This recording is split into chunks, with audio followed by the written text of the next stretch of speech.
In the roaring winds above the ocean, a shadow cuts through the clouds, sleek, fast, and deadly. It launches from an aircraft carrier's deck with thunderous force, climbing into sky like a beast unleashed. This is not just any jet. This is the A-18 Super Hornet. The United States Navy's pride, its protector, and its sharpest sword. Born from the ashes of Cold War design and forged in the fire of modern combat, the Super Hornet isn't just a fighter jet. It's a flying war machine, a symbol of American naval power, a legend in the skies. But how did this incredible aircraft come to dominate the world's oceans and airspace? Why did it replace so many of its predecessors? What makes it so trusted that it's still flying frontline missions more than 2 decades after its debut? This is the story of the F/A-18 Super Hornet, from its origins to its deadly capabilities, and from the decks of aircraft carriers to the skies above global battlefields. The F/A-18 Super Hornet didn't emerge overnight. Its roots trace back to a different aircraft, the original F/A-18 Hornet. That jet, first flown in 1978, was a marvel of its time. Fast, agile, and versatile, the Hornet became a core part of the U.S. Navy and Marine Corps by the 1980s. But as threats evolved and technology advanced, the original Hornet began to show its limitations. It lacked the range, payload, and growth capacity needed for 21st century warfare. The Navy needed a bigger, better, more capable multi-role jet. Something that could go farther, hit harder, and survive in increasingly dangerous skies. Thus began the development of the F divided by -18E divided by F Super Hornet. The E variant as a single-seater and the F as a tandem two-seater. While it looks similar to Hornet, the Super Hornet was 80% new, longer, taller, wider, heavier. It wasn't just an upgrade. It was practically a brand new aircraft. Boeing, after acquiring McDonnell Douglas in the 1990s, took the design and transformed it into a next-generation naval fighter. The first Super Hornet flew in 1995, and by 1999, it was entering operational service with the U.S. Navy. The F/A-18 Super Hornet was designed to do it all, and do it exceptionally well, whether it's launching precision bombs at ground targets, intercepting enemy fighters in air-to-air combat, jamming enemy radars, or refueling other jets mid-air. The Super Hornet can handle it all.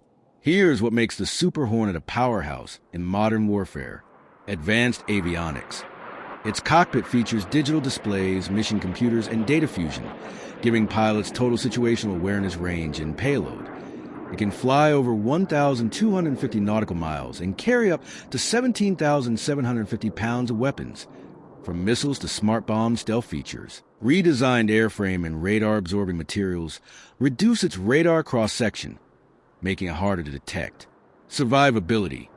Its redundant systems, flares, chaff, and electronic warfare capabilities make it one of the most survivable jets in the Navy's arsenal. Carrier ready. Its rugged landing gear, tailhook, and folding wings allow it to operate from aircraft carriers. Even in brutal ocean conditions, one of its greatest strengths? Flexibility. A single Super Hornet squadron can fulfill multiple mission roles, reducing the need for different specialized jets. The F/A-18 Super Hornet wasn't designed just for air shows or intimidation. It was built for war, and it has proven itself time and time again in real-world combat. Its first major combat debut came in Operation Southern Watch and Operation Enduring Freedom in the early 2000s. As America launched its post-9/11 military campaigns in Afghanistan and later in Iraq, Super Hornets became essential. They flew thousands of sorties, dropping precision-guided munitions on Taliban and insurgent targets while providing air cover for coalition forces on the ground. In Operation Iraqi Freedom, Super Hornets played a leading role in the aerial bombardment campaign that began the invasion. They struck enemy radar systems, tanks, missile batteries, and hardened bunkers with unmatched accuracy. Over the years, the Super Hornet has participated in nearly every major U.S. military campaign, from Libya to Syria, from the Persian Gulf to the South China Sea. It has become the Navy's workhorse, a dependable, all-weather, all-mission jet that can be called upon at a moment's notice. Its track record? Impressive. Tens of thousands of combat hours flown. Over 100,000 carrier landings safely executed, remarkably low accident rate. compared to other fighter aircraft. No recorded combat losses due to enemy fighters. Few jets in history have earned such a reputation for reliability under fire. While the A-18 Super Hornet was primarily developed for the U.S. Navy, other nations soon took interest in its capabilities. Australia became the first foreign operator of the Super Hornet. In 2010, the Royal Australian Air Force inducted 24 Super Hornets to replace its aging F-111s. The RAF praised the Super Hornet's versatility and combat readiness, even deploying them during operations against ISIS. 2. Kuwait in 2018. Kuwait signed a deal to acquire 28 Super Hornets to modernize its air force. These jets represented a serious leap in capabilities for the Gulf state, giving a 4.5 generation multi-role fighter on par with the best in the region. 3. India, Canada, and others.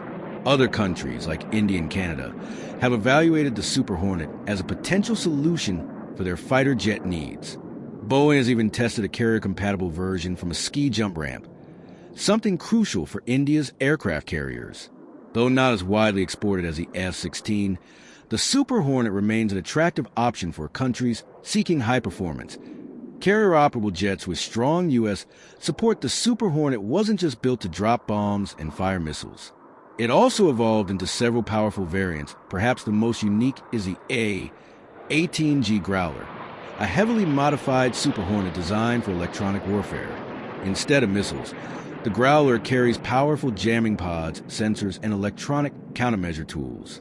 Its job is to blind the enemy, disabling radar systems, disrupting communications, and clearing the way for stealth bombers and other jets. The Growler is the only dedicated electronic attack aircraft currently in production in the West and a critical asset in any modern air campaign. Thanks to its design, the Super Hornet can also be configured with external fuel tanks and buddy-buddy refueling systems, turning it into a mid-air refueler for other jets. This capability allows Navy air wings to extend their range deep into hostile territory without relying on external tankers.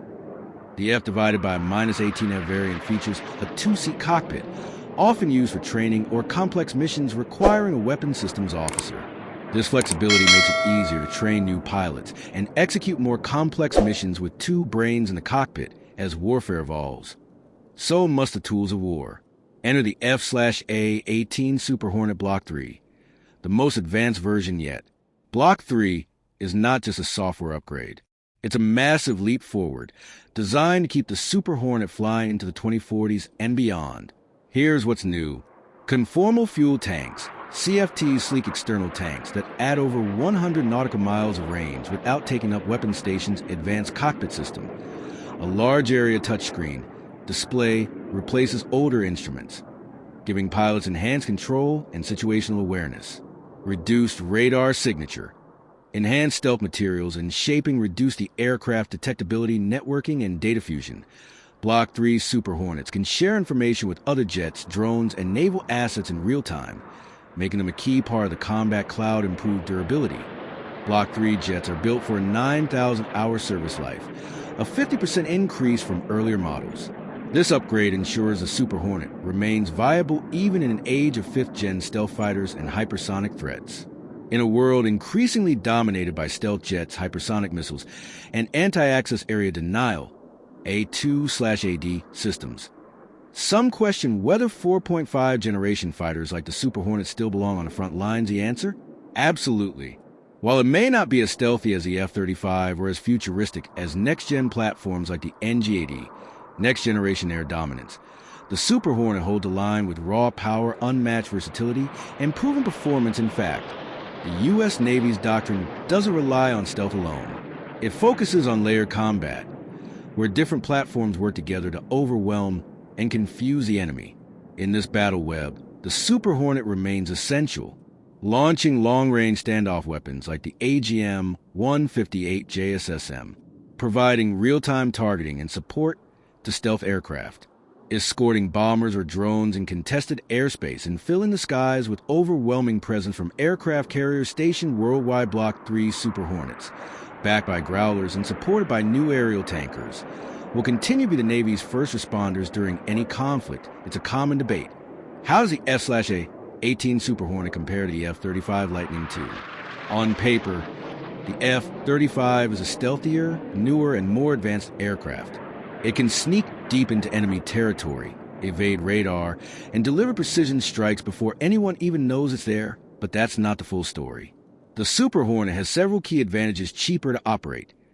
The Super Hornet costs significantly less to fly per hour than the F-35 twin engines. Its dual engines give it better survivability over oceans and war zones. Two-seat option. The F model allows for complex missions that benefit from having a weapons systems officer. Better range with conformal tanks. High availability. Super Hornets have better mission readiness rates and easier maintenance. The Navy isn't replacing one with the other. They're using them together, with the F-35 acting as a stealth hunter and the Super Hornet delivering the bulk of firepower and sustained presence. It's not a competition.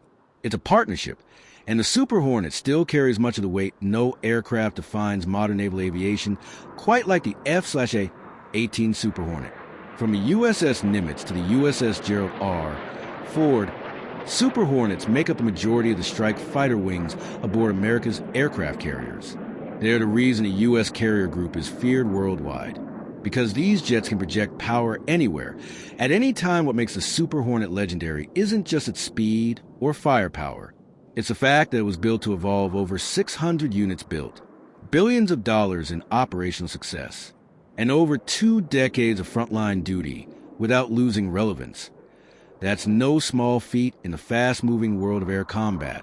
It's trained thousands of pilots, protected countless lives, dominated the skies in every theater of war since the 2000s. And with Block 3 upgrades rolling out, this bird isn't slowing down. In an era obsessed with stealth and autonomy, the Super Hornet reminds the world that reliability, flexibility, and brute force still matter, especially when lives on the line and oceans must be controlled. The F/A-18 Super Hornet is more than just an aircraft. It's a symbol of what happens when engineering meets combat necessity, when reliability matters more than flash, when naval power needs a guardian in the sky.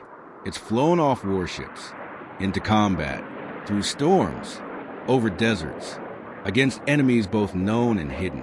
It's been the first to arrive and the last to leave. And as new threats rise and new wars brew, the Super Hornet will still be there, roaring off carrier decks, patrolling hostile skies, and writing the next chapter of air power history in a world of fifth-generation hype and unmanned dreams. The Super Hornet flies on fast, loud, lethal, the king of the carrier deck, the warbird of the seas, the legend of modern air combat.